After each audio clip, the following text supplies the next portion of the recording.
welcome to the morning update. I'm Erin Ramsey.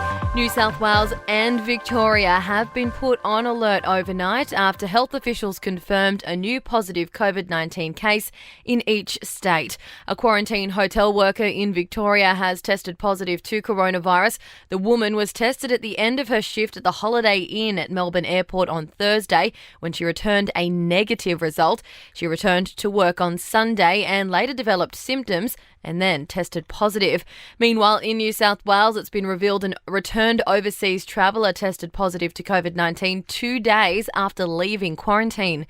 The person from Wollongong had 2 negative tests during their 14 days isolation, but had a positive swab 48 hours after being released. New South Wales Health has issued a public alert for a number of venues in the Illawarra and South Sydney areas. Details, including the dates and times, are on New South Wales Health's website.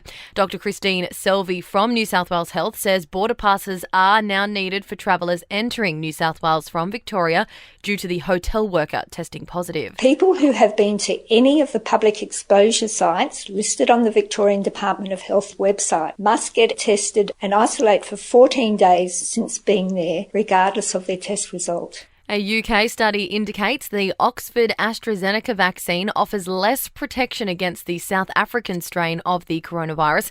Scientists have begun work to change the vaccine to ensure it is effective. Britain's Vaccines Minister Nadhim Zahawi says the rollout continues with nearly 1,000 people getting the jab every minute. We are beginning to store the second dose, so we will begin in March, both more first dose, but of course then the second dose for both Pfizer and Oxford AstraZeneca. And Qantas is offering unlimited changes to bookings in a bid to encourage Australians back to interstate travel. People can plan their next trip for holiday or for business with confidence. That's Stephanie Tully from Qantas. It's hoped the flexibility will help the tourism industry as it recovers from COVID-19 losses. To sport, the Australian Open tennis begins in Melbourne this morning after a disrupted build-up caused by COVID-19. Aussies John Millman, Mark Polmans, James Duckworth and Bernard Tomic play first-round matches along with Serena Williams. Nick Kyrgios and Novak Djokovic are both in action tonight. In league, Roosters coach Trent Robinson says a 3-stage plan has been devised for captain Boyd Cordner to return to the NRL in mid-June. Robinson says he won't hesitate to tell Cordner to retire if he doesn't recover from a series of concussions.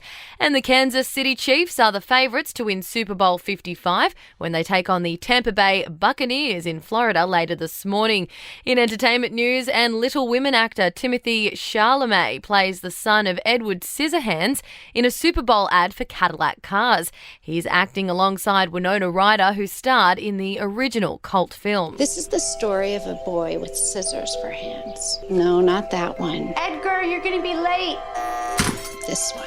My son, Edgar. Bruce Springsteen is also in a Super Bowl ad for the first time in his career. The singer stars in the ad for Jeep, which has a theme of coming together after 4 years of political polarisation.